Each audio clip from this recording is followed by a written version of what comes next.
All right, we are live. So we're celebrating. Yay! And take it away, authors. Hi, everybody. Thank you so much for joining us tonight. My name is Stacey Idern, and I have the honor of moderating this event, celebrating the wonderful Lisa Lin and her debut book, The Year of Cecily, and also Lunar New Year. We have some amazing writers here with us tonight. We're going to have some fun. We're going to celebrate. We're going to talk about some things that we love. We're going to talk about books. Starting with Lisa herself, because of course we are the star here. Tell us about yourself. Tell us about Cecily. And then we'll go to Farah, Mia, and Kelly. Well, hi, everyone. Thank you all for coming. And thank you to the rest of you guys for agreeing to do this. I'm Lisa, and this is my debut book that came out on Tuesday, The Year of Cecily. It's a second chance romance and a non-Christmas holiday book.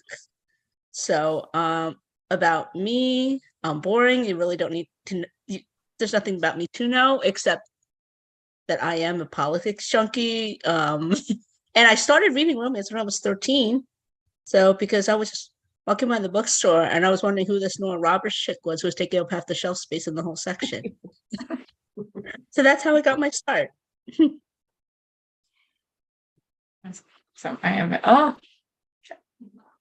that is awesome. I'm just really excited. I'm glad you took that jump and joined in like all these years. So yay. Farah? I'm Farah Heron. I am a romance writer. I live in Toronto. Again, I don't think myself is very exciting, but I'll talk about my books. My last book was Camila Knows Best. And then my next one is How to Win a Breakup, which is a YA romance. And then I also have lots of arcs for lots of different books right now for some reason. So Jana Goes Wild comes out in May, which I'm super excited about. Oh, I've been hearing such great things about that. Like, I can't wait for that. I'm excited because it's a traveling book. And I think it's very exciting to read a book that's set, like the whole thing is pretty much set in Tanzania on a vacation, which is just really exciting to read about and to write about. And I'm excited to start talking about it. I love that it's in a location that like isn't really written a lot about in romance. Like in historicals, it's always just London or Scotland if you're getting into the men in kilt situation. Yeah. So like I love that it's in a place that people, more of that. Yeah. Exciting. Yes, that is awesome. Let me just move this around. Mia, tell us about your next book and a little bit about yourself before we. Hi, I am Mia Heinzelman. Tell me if I'm too loud because I'm like hiding in a spot finally that are free from kids and games that are on TV right now. So I had to go make myself a quiet spot. I write contemporary romance and rom-coms, and my newest release that's coming is Monopolive. I have it here with me, and I'm really excited about that. It's Thule. And that's what made Lisa and Kelly and Stacey and I Thule sisters right off the bat. So I definitely wanted to be here to celebrate you and Cecily. Thank you. I'm just excited to be here with you. Thank you. So glad you're here too, Mia. Like I'm excited for you. Kelly, introduce yourself and your books. Hi, I'm Kelly Kane. I live in Austin, Texas, but I'm originally from Northern California. So if you pick up a book by me, it's going to be set in one of those two places, probably. My new book that's coming out is A Kiss from the Past. And it has a non-Christmas holiday in it. So I write multicultural Black and Bluish romance. So for those not familiar, Bluish is Black and Jewish put together. Here I am. Hey, God, I love this group because like I've read and love like a lot of your books. So we have a lot of similar themes as we talk about a lot of different things in our books. As I babble a little bit, you'll excuse me. So this is the way it's going to work. I have 21 questions. We are not going to get to all of them, but that's okay.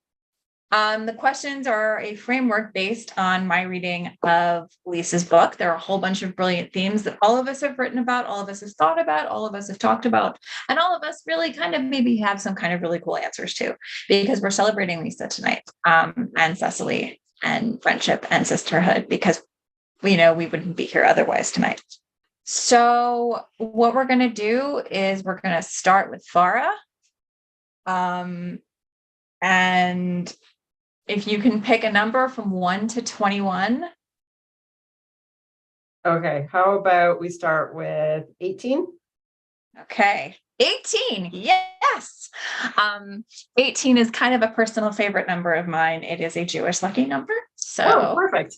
Yep. So number 18, question number 18 reads the following. And considering conversations you and I have had, Farah, I think this is a very wonderfully appropriate question. Food. Yes. Part of the amazing discussion around the Year of Cecily needs to be about the food traditions. Do you have any particular New Year traditions? Do you have any favorite New Year foods? And it does not matter what New Year we're talking about. So New Year traditions, I will confess that I don't like black-eyed peas. So so when New Year's comes along, and I always feel guilty, and I look through my feeds on social media and see that I'm the only one not eating black-eyed peas. So for I don't remember what it's called, but regular New Year, like January, we do, a friend of mine has been for the last many years, gets everybody a lobster. So we go to her house and we each eat our own lobster and a big red thing sitting on her plate. This is my foodiest friend. Like, I love food, but I'm nowhere near as big a foodie as this friend. So we all do potluck, and the rest of the food we eat in addition to the lobster is usually like the best food I've eaten all year. So this is a fantastic tradition that we stopped doing during the pandemic. Very sadly, we started doing a Zoom call where we would but we didn't all have lobster, so it just wasn't the same. And we had eating our old yesterday sushi or something while on Zoom. So we just stopped doing it. But this year we did the lobster, and I was so excited to have my lobster again for New Year's. So that's the New Year's tradition that I always think of. And I don't really celebrate, we try to do something so I'm a Muslim, so we celebrate Persian New Year in March. And we try to do something, but my husband and kids, we're not very religious at all. So we usually don't. Something usually comes up and we're not able to celebrate it. But I remember as a kid having big, lots of baking, we eat eggs because that's a New Year thing, lots of spring type foods. But I think the lobster is my biggest tradition New Year thing. That sounds amazing. I'm dying at the thought of all of this. How do I get it? How do I get in on the lobster situation? Yes. And I'm I've known this friend for a while. We've been doing it for a while, but I haven't known her my whole life. It's not like one of my oldest friends, but it's just one of my kind of newer friends. So I'm old, so a 10-year friend is a new friend versus my 30-year friends, right? But I'm so glad. I'm always telling her, thank you for coming into my life. Thank you for feeding me. The joy. We all need that kind of friend that feeds us well. Mm-hmm. Mia, what about you?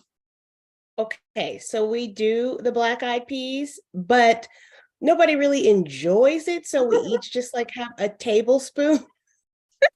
If you back when it was in Chicago and they used to really put your foot in it, is what they would say. You really flavored it well, it was good. And you had it with some greens and some everything else, ham hocks, although I never liked ham hocks. I'm the pickiest eater ever. So far from a foodie. I'm the opposite of a foodie. But so now, long story short, is we have a tablespoon of black-eyed peas, just for luck to carry it into the new year. And then we usually have fettuccine or something delicious and watch movies and just be lazy on New Year's Day. That's the goal, is to do nothing on New Year's Day. Yeah, it's It was like a it's a long story. relaxing. That just sounds like so much fun. Like the idea of like just relaxing with your family and your friends and like just kind of doing like nothing. I love Yeah, it. especially when you just are go, go, go all year long. Mhm. When we just get Especially a like the day to time of just year. sit down, the Christmas shopping or the holiday shopping is done, and now you get to just relax. So that's the best. Although I do love Lunar New Year. I don't celebrate it, but I cherish the moments that my friends do. And I just think they're so kind of lucky to have such a fun tradition. And I'm like, give me the red envelope, because I got a red envelope from a friend when I got pregnant once. And I was just like, oh my God, this is the best. She taught me how to say, prosperous and healthy new year. And I still say that to people. So gong xi fa chai to anybody who needs that. Yes. And that's it. Yeah. Okay, passing it on to you, Kelly, in the studio. Kelly, yeah, go right ahead. Okay. Let me first say that I love black eyed peas and I eat them throughout the year. So, but of course, for like Jewish New Year, the apples and honey. Last year I made a tart, so I'm going to start doing the apple and honey tart every year. Yes. Yes, yum. So that will be the new tradition since we are new. Yeah. And then I too, for Lunar New Year, no, I don't celebrate, but every year I'm over here cleaning out everything before it hits so that, I can have all that dust out and dirt out and start the new year off right. So, and get a new pair of pajamas. Yes. No, Rosh Hashanah, and it's like apples and honey makes me very, very Yes. happy. And actually, that is the reason why I am wearing apple earrings tonight. Red shirt for the holiday for Lunar New Year, but there have been a couple of creators that have done some really, really interesting posts recently. Amy Albertson had a whole extensive list about the similarities between Rosh Hashanah and Lunar New Year. Jamie Y, who posts as Chopsticks Meets Fork, had some really amazing and yummy recipes of various sort of Lunar New Year foods. And she also has some amazing stuff for throughout the year as well. And of course, Molly, yeah, I love her food and I love her conversations surrounding food. So let's now turn it over to Lisa. Same question to you. Talk about your favorite traditions. Talk about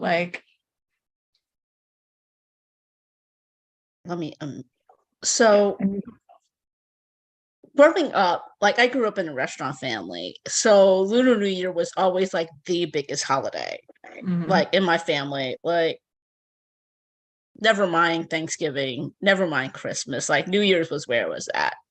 Though growing up, we also did do something fun for Thanksgiving. We would do hot pot, and we just like grab some couple movies from Blockbusters. Like I literally did not have that traditional turkey stuffing cranberry like Thanksgiving until like law school, when a law school classmate invited me over for Friendsgiving. Like for me, Thanksgiving is hot pot. Like, yeah. But like my parents would go all out. Like they would stock the fridge, like the restaurant fridge, with like lobster and like all noodles and dumplings and all sorts of good stuff. And we would get the red envelopes, Mia. Like I still remember that year when I just like in 15 minutes I made $200. Like there's just so many adults there, and all those like $20 red envelopes added up, But I'm no longer young and cute, so I don't get them anymore, unfortunately. But like a new tradition my sister and I have developed is like, actually we would spend Thanksgiving together. I would just go down to her place, and there's this amazing place in Manassas, Virginia called Taiwan Cafe, and they have the most amazing Taiwanese food. Like I swear it tastes like the stuff my grandmother cooks, y'all. Like it's that good. So we would like, it's worth the trek to get out there. And so we writing this down. So we would buy like 4 or 5 entrees, and the two of us would eat it for like the next 3 days, and we would be so happy. And that was Thanksgiving for us. That is how we do Thanksgiving. I want to come That's to your awesome. Thanksgiving, Lisa. Seriously. Yeah. It sounds like But I yeah, love my sister and I have good taste. What can I say? yeah, nice too. And like I love when we take traditions and make them our own. You know, we like, Mhm.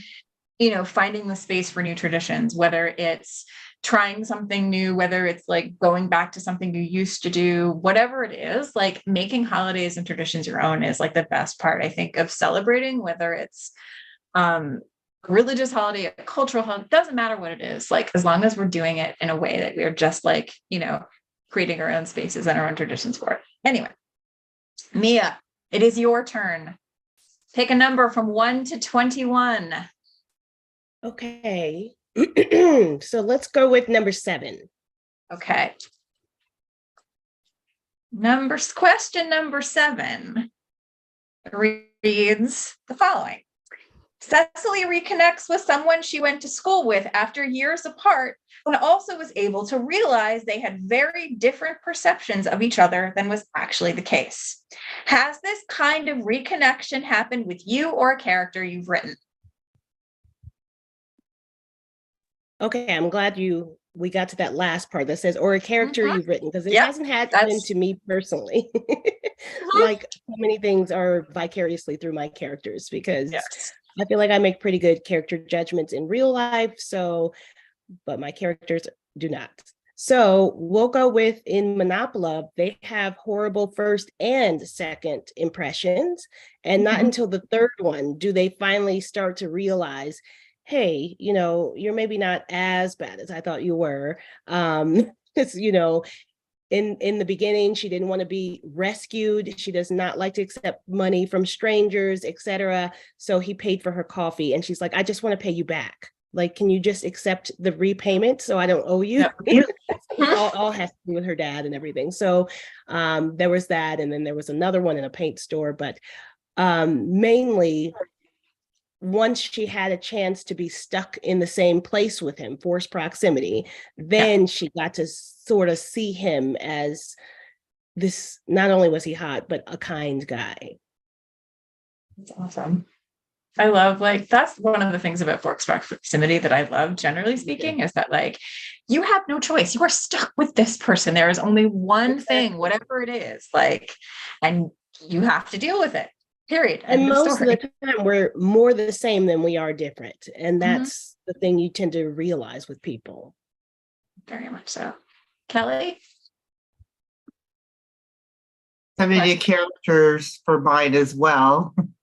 So in a choir case, the first book with Thule, that's kind of their thing. They went to, and it's for the love, and you know, and Cecily, I think they're friends, right? She has a friend who she runs into, and they have this, but it's the love, the two main characters. They were in college, both had impressions of each other. And then when they circle back around and, you know, years later with this competition that they're in with the cooking, with the chef show, they get to know each other a little more and realize that some things were overheard and they weren't really meant that way. And, you know, all of that. I love that book. I love that. I love that book too. Thank you. Like the stories of those two characters and like how they evolved and like what happened as they went. I like the scene where she meets his family in California. Like that was that moment where it's like, like he is nothing like those people back there, kind of thing.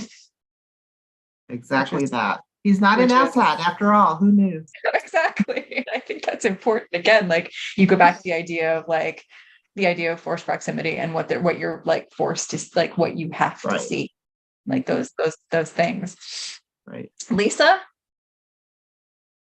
Well, I imagine the reason you added that question to your list is because I did write one. Exactly. This just happens because Cecily she is an attorney, so they're constantly working. So even though she's like technically on vacation with Lunar New Year with her family, she had work to do, and then she runs into some issue, and she ends up having to get in touch with her childhood nemesis Rachel, and because Rachel is in the financial field and there's just some financial things that she just needs help wading through. And the reason Rachel is her nemesis is growing up, like all she heard was, well, why can't you be more like Rachel? Rachel's a good girl. She listens to her parents. She wouldn't talk back like you, and just in the Asian community, like the comparison thing is so real. Like you are the worst child ever. Like everyone else is like, all the neighbors are perfectly behaved angels and you are the worst. Like the comparison is always the worst. And then later on they meet and then she realizes that Rachel got the same thing in reverse. Why can't you be more like Cecily? And so, and I kind of wanted to not go like the route of like they just stay enemies. I thought it would just be more interesting, probably more realistic once they figured out like what happened. They just like, find common ground. Oh my God, our crazy parents did this to us, and to go back to kind of what you were saying before, Kelly, about the difference, the misconceptions and things. Like I also was just thinking about, how many of you read Courtney Milan's Turner books? Do you guys remember them? I was just thinking about the first book, Veiled, and how in the beginning Ash comes back, and then like he is just really estranged from his brothers because he'd been abroad and working, and he's amassed his fortune. And meanwhile, his brothers Mark and Smite are like, dude, like you were gone for years, we don't hear from you, we maybe get a letter or two from your man of business, and all you can be bothered to scribble is say, be well, whatever, whatever. Like you can't even be bothered to write the damn letter yourself. But then you come and realize but like Ash is dyslexic, so he can't really read or write, and it's so difficult for him. So like when he wrote those things, he meant it, and it meant something. It took effort. Like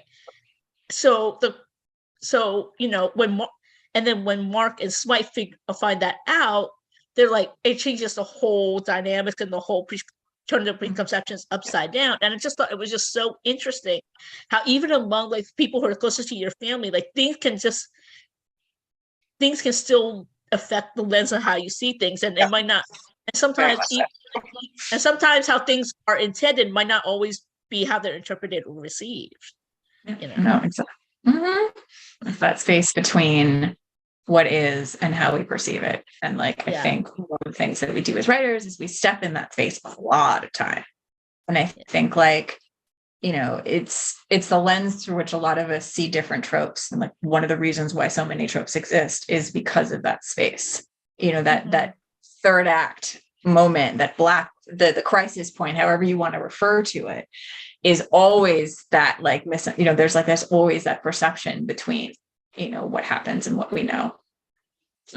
And it's kind of a really fun and interesting space to play in, I think. Farah?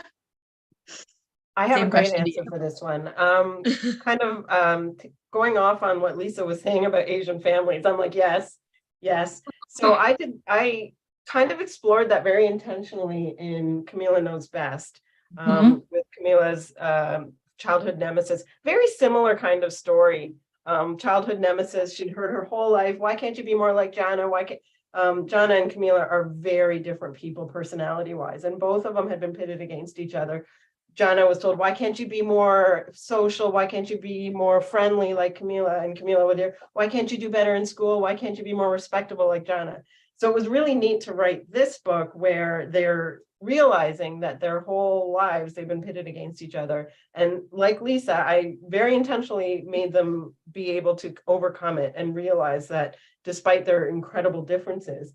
But then I got the incredible joy to write the next book from Jana's perspective. So to be able to come, and again, they're both still in the books, and to kind of have these very different personalities that were not friends when they were childs, even though they knew each other their whole life.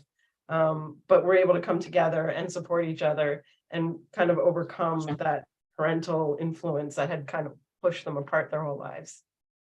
I love that. I love that kind of reconnection, like the sort of like when you don't take that sort of like preconceived notion of the way out and like have them find each other and have them like become friendly. And I think that's important. Like, and it becomes in a lot of ways, I think, a foundational friendship. Yeah. There's You that know, weird like- kind of thing when you grow up with someone, even if you haven't been friends, they're just like, it's almost like it's not quite not friends, but not friends either. And to be able to overcome that, to become close and to learn how to rely on each other. Yeah. Oh, that's wonderful. I love it. I cannot wait to read that book. But anyway, Kelly, it is your turn to pick a number. 1 Okay. to 21. Before I say my number, I just want to say, going back to Rachel real quick, I loved her, like, straightforward, the way she spoke. I just loved it. I cannot wait to read her entire book. Yes. Doing that. Okay. It's coming out in May. I'm nervous. Yes. Well, I can't wait to read it. Mhm. 11. Okay, number 11. Recommend a movie for all of us. Okay. Because of So course we have, because of course we have the moment in Year of Thessaly where Cecily and Jeffrey form basically a movie club. So right. we are now a movie club of 5. Recommend a Okay. movie. So I'm going to recommend a movie that I used to comp my book coming out. It goes from the past. Secret and Lies. I don't know if you've heard of this movie. It came out of like probably 20 years ago, but it's a Black woman who is British, and she's like an eye doctor or an ortho or something like that. And she always knew she was adopted, but her mother, when her adoptive mother dies, she decides she wants to go seek out, who her birth mother is. And then her birth mother turns out to be white, which was a total shock to her. So very in line with book 1 of mine. I cannot wait for this stuff. It's going to be amazing. I'm excited. I love that cover. That's another story entirely. Oh gosh. Lisa? Well, I loved all the book. I loved all the movies I included in the book. I loved Cinema Paradiso. I did watch Ron because I took a Shakespeare class in college, and the professor we kind of, that's a class we picked the place we wanted to study, and then she would also like assign a film adaptation to watch with it. So that's why I ended up watching Ron. Raise the Red Lantern is definitely not a fluffy movie. And I do firmly believe that at the end of Charade, Cary Grant is still lying to Audrey Hepburn. I still do firmly believe that. He is not Brian Kirkcheck. I don't know who he is. I don't know who he is.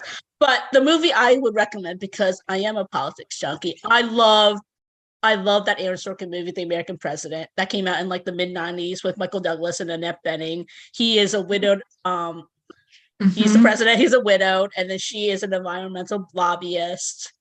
It is so good. And I read somewhere that like Aaron Sorkin says like the best storytelling comes when ordinary people are placed in extraordinary circumstances, or extraordinary people are put in ordinary circumstances. And you can't get more of an extraordinary circumstance than in the White House. So I thought like that's just like kind of the epitome of what he's talking about. And I think maybe Aaron Sorkin is the reason why I love Banter the way I do, and the walk and talks the way he does. Like, I just love that movie so much. I've watched it at least probably like 50 times, 100 times, and I'll watch it again. Love it. Sydney Allen Wade. Of Virginia, and the Virginia ham. Love it. Yes. Laura? Okay, recommend a movie. I would say, okay, the most recent movie I watched, 2 that I've seen in the last week, are Everything Everywhere All at Once, which of course is excellent. Everybody should see it. It's a must watch. When I knew what was going on, it was great. There's a lot happening in that movie. But another one that is kind of off the wall that I would kind of recommend is what's it called? The Menu, which is a horror. I It's just watched that. yeah, it's kind of, I don't even know how to describe it. It's funny, it's scary. It definitely had some issues, but it's worth seeing for the amazing looking food. And to scratch your head at the end, and you will never eat s'mores again. That's how I will end that. I will, as far as everything every all once, I will watch Michelle Yeoh in anything. Yes, So absolutely. Yes, yes. She's I love her. fantastic in it. Oh, well, speaking of her, I watched what was it called? Last Christmas, with Henry Yeah. Golding, and Henry Golding's so cute. he's so Oh, cute. I watched it God. for him. He's so cute. But Michelle Yeoh was fantastic in it. I didn't even know she was in it. She was in it, and she owned a Christmas store. So going back to thinking about holidays, and her name was Santa. And she was so cute, and they had this like secondary love story with her. And I'm like, I just want that story. I want Michelle Yeoh finding love in London in her Christmas store. That's, oh my God, that's I think Like, the first thing I ever saw her in was Tomorrow Never Dies, where she plays Wei Lin, and she's a Bond girl, and probably Yeah. the first Asian Bond girl ever. And I'm like, I'm here for that. And I love that she wasn't like in the previous like Bond girls, they all are like wearing skimpy tight fitting things, but she is like a serious, like she kicked serious ass, and I love that. And she Yeah. scared the hell out of me in Crazy Rich Asians. I was like, I would not mess with Eleanor Young ever. I loved her in that. she was really good. Like that moment where she just looks at me and she's like, "You will never be enough," and I'm like, "Oh Ooh. my God, I cried too. I Mhm. cried. oh my God." Yes. Mia? Okay, so I had a hard time with this one because I had multiple based on the book, but I'm gonna narrow it down to The Cutting Edge, just because I thought a lot about that movie while I was writing. Toe The pick. Cutting Edge, Pick. yeah. Oh my gosh. I love that. Actually- The Cutting Edge is Oh. an ice skater and a hockey player have to pair up for teams or for pairs skating, and they hate each other right off the bat, which is just, I already love enemies to lovers, but then now they're stuck together, and then she's all of a sudden like, I'm attracted to you, and he's like, okay, I don't downshift that fast, so relax, lady. Literally, he says downshift that fast. So in my book, that's like her favorite movie, and they're always watching that. And he's like, can we not watch that? Maybe something else this time. And she comes up with the Sloane twist instead of the Pamchenko twist. And there's a lot of references to The Cutting Edge. I just love it because it's just cutesy and rom-com, totally 90s. And I'm here for 90s rom-coms, 80s rom-coms too. But yeah. Yes. So. Actually, interesting, slight, fascinating, fun, well, not so fascinating, but interesting fun fact. On a panel that I was on with Farah maybe last year, I admitted my long-held desire to eventually write a flipped version of it with a female hockey player and a male figure skater. So where is this book, Stacy? I have been playing with such things for a while. Keep that on the to write list. Yes, it is absolutely on my to write list. I have to sort of fix it and organize it. But my next book, Name That's Been Mistake, coming out June, has a retired hockey player as a hero. So I am sliding back into hockey romance in a slightly fascinatingly sort of interesting way. It is now Lisa's turn to pick a number, 1 to 21. 5. Okay, number 5. Oh, excellent. This is perfect. Number 5 says, do you know your Chinese zodiac sign? If you do you know what it means? Well, I was born in the year of the pig. And for those of you who are not as familiar, it's really similar to the Western zodiac in that it's broken into like 12 cycles, but instead of like 12 months of the year, it's like 12-year cycles. And it's based on the lunar calendar, not the Gregorian calendar. So it kind of depends on, especially if you're born like near January or February, where Lunar New Year tends to start. Like it could depend on what your animal is. But I was born in the year of the pig, which is why Cecily and Jeffrey are also born in the year of the pig. They're known to be homebodies, like they're known to be loyal, they're known to be nurturing, they're known to be a little self-indulgent sometimes, but they can also be like, so like just like each of the Western zodiac, they're like personality traits that are supposed to be associated with them. And I'm also a Cancer, which also seems to have like really similar traits. So maybe the stars know what they're talking about sometimes. I don't know.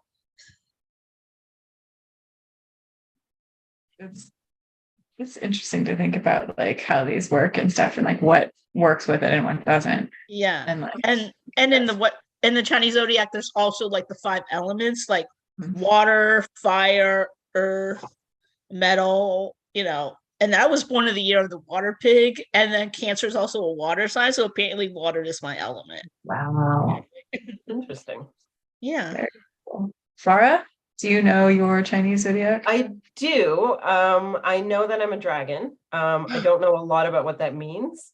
So I don't know what that means. I just know that dragons are cool and I'm a dragon. Yes. And then my Western zodiac is Leo. So I'm also a lion and a dragon. So I figure I'm very fierce. You are. Thank you. Yes, definitely are. Mia? I'm a sheep and a Pisces. I know Pisces is water and very cut and dry, no black, just black and white, no gray. I don't know what the sheep means. Okay. Hallie? So the dragon symbolizes power, nobleness, honor, luck, and success in traditional Chinese culture. Nice.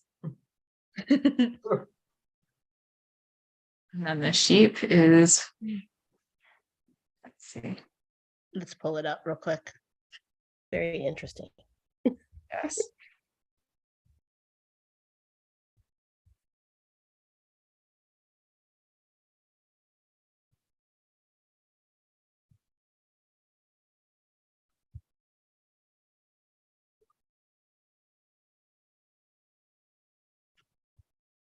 While she's looking, do you want me to do mine? Absolutely. Okay. All So right. I was born in the year of the horse. And I'm a Virgo horse since we're doing sun signs. You're doing both. Yep. And it says it means power, beauty, and freedom. But some of the traits were like high-spirited, active, and energetic, and I don't know about that. So as she's looking, I am just because I am the year of the rabbit, and I am a Sagittarius. Apparently this year is also The year of Rabbit. the rabbit. Yep, rabbit is symbol of longevity, peace, and prosperity in Chinese culture. I'm also a Sagittarius. So people born in the year of a rabbit are called rabbits and are believed to be vigilant, witty, quick-minded, and ingenious. Not quite sure about any of those. Yeah, like people born in the year of the goat sheep are believed to be gentle, mild-mannered, shy, stable, sympathetic, amicable, and brimming with a strong sense of kind-heartedness and justice. That's all correct. That's the story I'm sticking with too. Very mild-mannered here. The fact that you could say that word, I love that. Yes, you are. Yes, you are. Awesome. No, because Mia, you are seriously one of the most energetic people I know. And I love Yes, that. but that's selective introvert. Once I feel comfortable, I come alive. If I don't feel comfortable, I clam all the way up and you won't get a word out of me. That's very I just happen to relatable. like you all. So Yeah. that is a very great compliment, all of you. Yes. No, this is also really true. Like, unless I know you, like, I really don't. Yeah. it takes time for me to decide that I can trust you and that I can just be my weird neurotic self. So yes, Right. that tracks. Feel comfortable, like they're not being judged and that kind of stuff. Plus, you can tell a lot about people just being around them for a few minutes, where their heart is, whether Mhm. they're kind-hearted. I do a lot of that in the first few minutes of meeting somebody, and then I can tell whether I can be comfortable. I'm either a bubbly like weirdo or or very sort of clear and honest, depending. But I'm an ambivert, I think is what they say. So I think we all are different signs, like a Sagittarius and then a rabbit, a Cancer and a pig, and then a dragon and then a Leo, and then a Pisces and a sheep, and then Virgo, and then I'm sorry, what was yours? Horse. Chinese and a horse. So yeah, all different. That's very interesting. I love that so much. I love that like we're all kind of like we all balance each other in a lot of ways, and I just it's really cool. Very cool. Farah? Oh, numbers. Yeah, another number. Lucky number 12. Okay, number 12 says book clubs. Cecily's book club experience was awful. Tell us about your ideal book club, real or imagined. Oh, I definitely have an answer for this. So a friend of mine who is not an author friend, like this is a civilian friend, who lives locally in my neighborhood. She and I were talking about starting a book club in our neighborhood. And if we ever get off our butts, we will do this, but we want to do a book club where we read a book and then we get together to discuss it, but we all bring food, because it's always back to food with me, right? So we'd all bring a dish and have like a foodie book club where we all bring a dish where it's either something they eat in the book or something inspired by the book. And then we talk about the food and we eat. I mean, it's really just an excuse for people to get together to eat. So that would be my ideal book club. I would love to join a book club. This is one thing that it's like a bucket list thing. I've never been in a book club. I don't have time to read for pleasure. Yeah. So that's the biggest thing holding me back. One day I'll figure out how to do that. I'm just going to quickly, because I love that concept, which makes me think about Kimberly Rocha's Book Obsessed Chicks book club. Kimberly Rocha is a friend of mine. She lives on Long Island. And in the before, she had like big, huge gatherings. And like every once in a while, she would have like the members of her book club, which I think started as like a movie club initially. And once a month, they would come to her house. She would cook, or people would bring food. And everybody would talk about the books that they'd been reading. She's gone back to actually having authors there. So it's like, it's wine and it's food and it's fun and it's conversation about, and not everybody has obviously not everybody's going to read the same book. Some people have, like some people, buddy read together, but it's just a really, really cool thing. So, but like the way that the concept you're describing, Farah, made me think of Kimberly. So nice. So somebody else, it'd be really awesome. Yeah. It is just really cool. Mia? Okay, so I totally identified with Cecily because I went to a book club and half the people didn't finish the book, just like it happened to Cecily. And then the people who did were just nitpicking the smallest things that weren't even relevant to the story. And I was just like, where is the fun? We're supposed to be talking about the stuff we loved about the book and enjoyed. And that was not the case. And so then since then, I've kind of like stuck to virtual book clubs. I mean, the world's changed a whole lot since then anyway, but virtual book clubs have been the way for me because, you can get together with people, you can talk about the book, eat, or be in your pajamas. And anytime I can be in my pajamas is a good thing. Mm-hmm. Definitely. Oh my gosh. Comfort above all, for sure. Oh my gosh. And it sounds, like virtual book clubs are great because and the thing is like, one of the things I love about the idea of a virtual book club is that like I know Matzo Book Soup is I think they meet on Zoom or something. And like, everybody comes from all over the country, all over the world, and just kind of like talks about books, and it's kind of amazing. And they have like a book every month, I think, and like, it's just fantastic. So, Kelly? So I've been in a lot of book clubs and I always feel like I'm pressured, like it's a book that I probably don't want to read or, it doesn't interest me at all. And then I have to hurry up and read it, because I cannot go to book club without having read the book. Yes. It's not in my Virgo nature.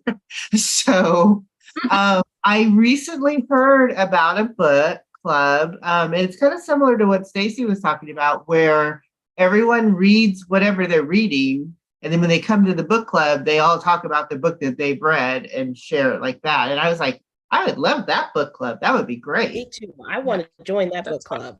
Yes. Those are a lot of, those are like it's those are definitely a lot of fun because it's like social hour too. It's like catching up with everyone as well, like in context, and also you get to know the people in the book club through the books that they're reading, and like every once in a while, like you will know like, okay, this person is going to make a really ridiculous joke about the book they're reading, like like this person is going to be like, oh my god, where are the sex scenes, like Right. it's all, that this is you get to know the people as they react to their own books, so it's kind of awesome. And then eventually you'll know, okay, if this person reads this kind of book, I will want it immediately. If this person doesn't like this kind of book, I will want it immediately. You'll know like people's tastes and stuff like that. And I think it's just a lot of fun because like it's very sort of flexible and broad. That's the bookseller in you coming out. Like, what kind of book? It's so funny because like I have been asked for recommendations about things recently, and I tend to recommend all of these other books. And I got yelled at by someone who was like, Stacy, you moron, why didn't you recommend yourself? I'm like, because it's the bookseller. It's like you can take the girl out of the bookstore, but you cannot take the bookstore out of the girl. Because it's like, it's author goes to hide, bookseller comes out, and it is like, and starts to talk about all of the like recommendations and book clubs and stuff. Lisa? My idea, like, okay, I'm with Farah. Like, you can't have book club without food. Like, you gotta have something to eat. Like, obviously, and some couple bottles, like a couple glasses of wine and some good food, a nice charcuterie board, maybe. Like, but I find the idea of everyone coming in and talking about different books a little too chaotic. I feel like we all need to read the one book. But I also am like a blend of Jeffrey and Cecily. Like, I love the idea of reading a book and then watching like the movie adaptation, so you can kind of discuss. Like, yeah, maybe you can talk about like why the director or something they decided to include this scene or not scene, or why they changed this or why they changed that, and the differences in the two mediums, and because there are things you can do in a book that you can't do on screen, and vice versa. So I think that would be like a fun book club. Like, there'll be food, there'll be booze, and then you watch a movie too. So it's like 2 for the price of 1. That's excellent. I like that. That does sound fun. Mia, your turn to pick a number.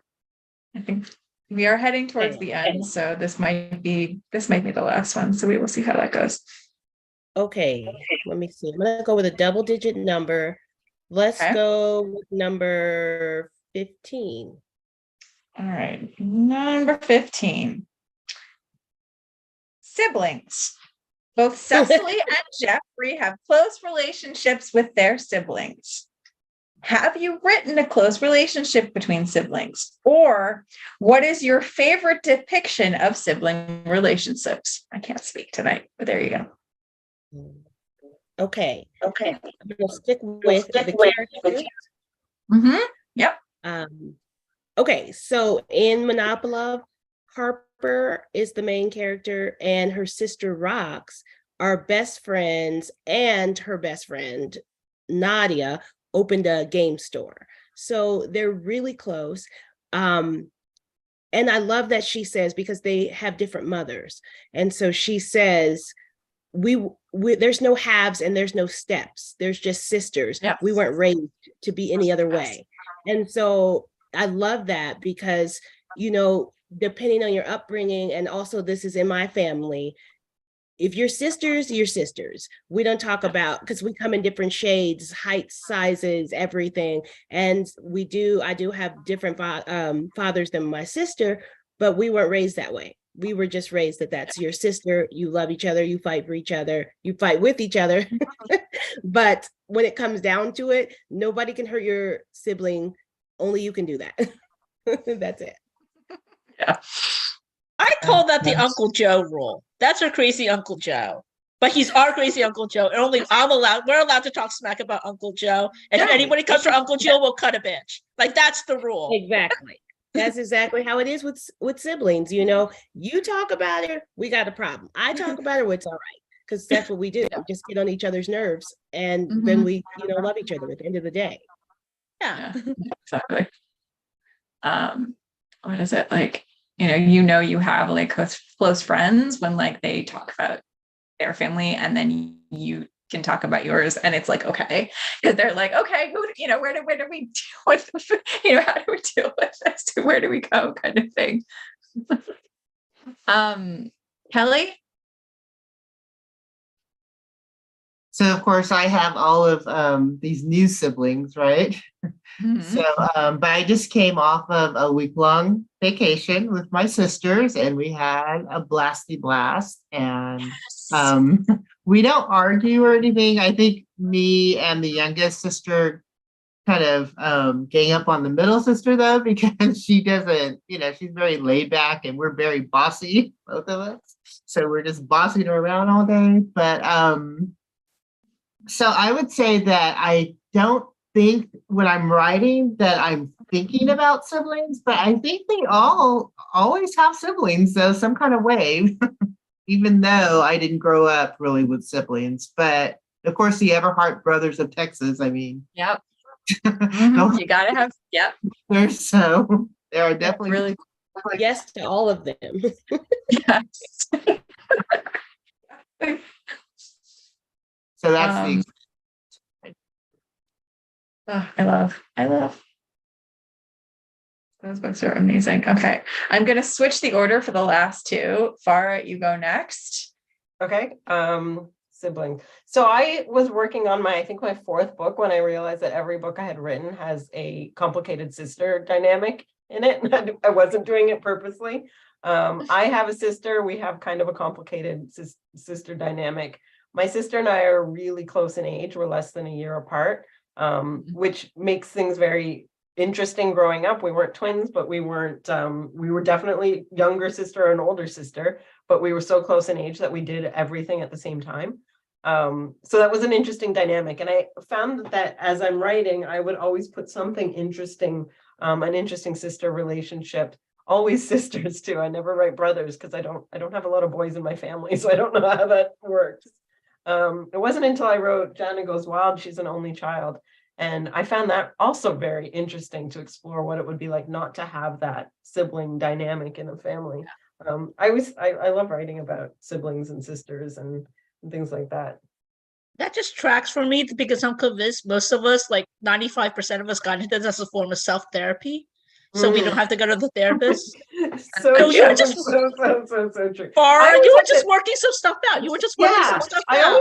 I always have to tell people that yes, I have a sister, and especially with my book Accidentally Engaged, everybody asks, so are you which is you and which is your sister? I'm like, well, neither of them are either of us. I always have to remind people, my characters are not me. I am writing make-believe people.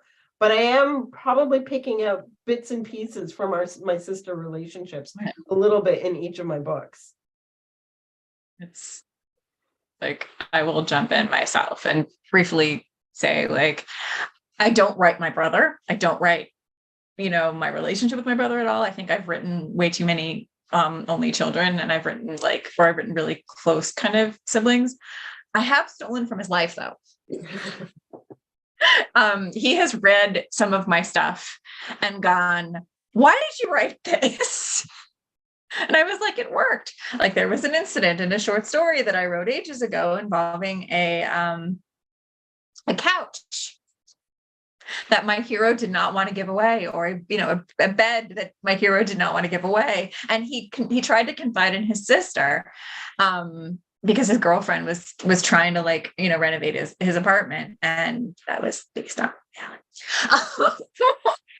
But like, there are a lot of, again, like, there's a lot of amazing good that my brother does. And so of course I steal those aspects of his life to put in my books. Because I think, like, the things that he does, like, shed light on really fantastic things. Like, one of the organizations that shows up in History of Us is actually kind of based on the organization that my brother works for, right? Some of the things that he does, and actually it also shows up in B'nai Mitzvah. That aside, most importantly, Lisa, we finish off with you. You've written about, obviously, the reason why I asked this question is because of Cecily and Jeffrey, but you earlier talked about someone else. Talk to me about Rachel and what you have coming.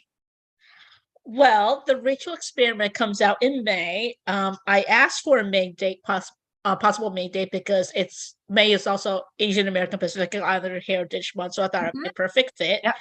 And the Rachel experiment is a opposites attract, like, one night stand book. The book starts, basically, Rachel is up for promotion at her company. She gets transferred to the San Francisco branch. So I wanted to bring her back into the sphere with Adrian and Cecily and Jeffrey and all of them. So I moved her over there, and it made her easier to run into the guy, who she calls Mr. GQ. But basically this promotion, but she's also just very much an awkward turtle like me. Like, she also feels like she doesn't always feel like she doesn't know how to say the right thing or do the right thing. But because of this promotion, she's leading a team. So she needs to work on her social, like, networking skills for clients, and, like, leadership skills, and lead the team. And so she's trying to figure it out. She moved, and to let off some steam, she decides to go to this, like, honky tonk where she runs into Mr. GQ, who you also met in Cecily, who was a good sport, went on that awful blind date with her. But anyway, like, there is some tequila involved. Like, y'all, no good ever comes from tequila. I'm convinced. No good ever comes from tequila.